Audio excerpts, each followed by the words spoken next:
नमस्कार मित्रों, आज हम लोग अध्ययन करेंगे हिंदी व्याकरण में छंद के विषय में। छंद के अंतर्गत दोहा, सोरठा और चौपाई को संक्षेप में हम लोग जानेंगे। सर्वप्रथम हम लोग बात करते हैं दोहे की। दोहा, इसका जो लक्षण है वह इस प्रकार है। यह एक अर्ध सममात्रिक छंद है। यह एक अर्ध सममात्रिक छंद है। इसमें 4 चरण होते हैं। प्रथम और तृतीय चरण अर्थात पहले और तीसरे चरण में 13-13 मात्राएं तथा द्वितीय और चतुर्थ चरण में 11-11 मात्राएं होती हैं। जैसे प्रथम और तृतीय चरण इसमें 13-13 मात्राएं, द्वितीय और चतुर्थ चरण इसमें 11-11 मात्राएं होती हैं। द्वितीय और चतुर्थ चरण के अंत में गुरु लघु होता है। द्वितीय और चतुर्थ चरण अर्थात द्वितीय चरण यह और चतुर्थ चरण यह, द्वितीय और चतुर्थ चरण अंत में गुरु लघु होता है। जैसे आप लोग देखें रूप और भूप, इसमें क्या है, गुरु और लघु। यह तो रहा इसका लक्षण। अब हम लोग इसकी बात करते हैं उदाहरण की। उदाहरण देखिए इसका कितना बेहतरीन है। पवन तनय संकट हरन मंगल मूर्ति रूप, राम लखन सीता सहित हृदय बसौ सुर भूप। इसमें देखिए आप, जैसा कि दर्शाया गया है, पवन तनय संकट हरन। इसमें पवन तनय संकट हरन, इसमें मात्राएं लिखी हुई हैं ऊपर, उनको आप देख सकते हैं। और इसमें पहला और तीसरा चरण जो है इसमें आपकी 13-13 मात्राएं हैं और द्वितीय और चतुर्थ चरण अर्थात दूसरे और चौथे चरण में 11-11 मात्राएं। तो इससे स्पष्ट होता है कि यह एक दोहा है, क्योंकि यह इसमें सारे लक्षण प्रकट हो रहे हैं। इसके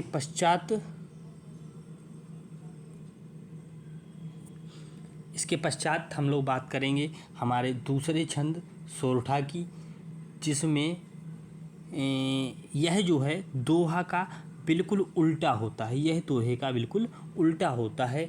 यह भी एक अर्ध सममात्रिक छंद है। इसमें भी 4 चरण ही होते हैं।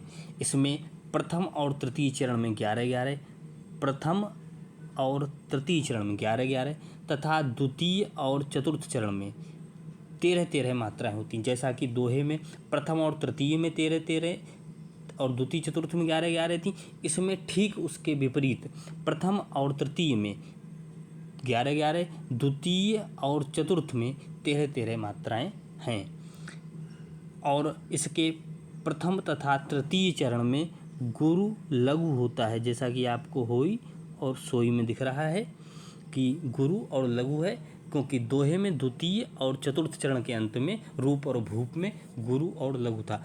तो दोहे का बिल्कुल उल्टा सोरठा होता है। इसका उदाहरण देखिए। जो सुमिरत सिद्धि होए गणनायक करिवर वदन, करहु अनुग्रह सोई बुद्धि राशि शुभ गुण सदन। इसमें देख रहे हैं आप, जो इसमें 2 मात्राएं हैं, सुमिरत सब में एक एक मात्रा है हर अक्षर में। सिद्धि होई, इसमें हो में ओ में 2 मात्राएं, बाकी सब में 1 मात्रा है। ऊपर मात्राएं प्रकट की गई हैं, आप लोग इसको भली भांति समझ सकते हैं। अब इसके बाद हम लोग इसके अपने छंद के अंतर्गत तृतीय जो है हमारा छंद चौपाई, उसके विषय में जानेंगे। चौपाई सबसे प्रिय छंद माना गया है।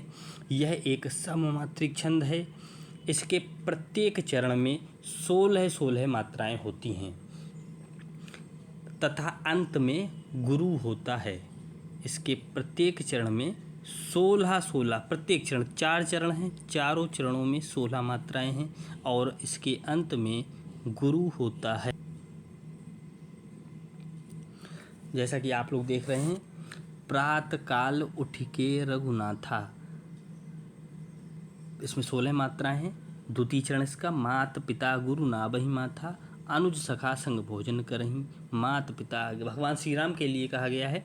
प्रातः काल उठ के जो है रघुनाथ माता पिता और गुरु को सिर नवाते हैं, छोटे भाइयों के साथ भोजन करते हैं और माता पिता की आज्ञा का अनुपालन करते हैं, उनका कहना मानते हैं। तो इसमें 4 चरण हैं और प्रत्येक चरण में 16 मात्राएं हैं। चौपाई में एक सम्मात्रिक छंद के अंतर्गत आता है और इसके अंत में गुरु होता है। जैसा कि आप लोग देख रहे हैं, नाथा माथा करही अनुसरही, अंत में गुरु आया हुआ है, अर्थात 2 मात्राएं हैं। इस प्रकार हमने आज छंद के अंतर्गत दोहा, सोरठा और चौपाई के विषय में जाना। अब हम अपने नेक्स्ट वीडियो में हिंदी व्याकरण के अंतर्गत किसी रोचक और ज्ञानवर्धक प्रसंग को लेकर उपस्थित होंगे। तब तक के लिए शुभ संध्या। नमस्कार।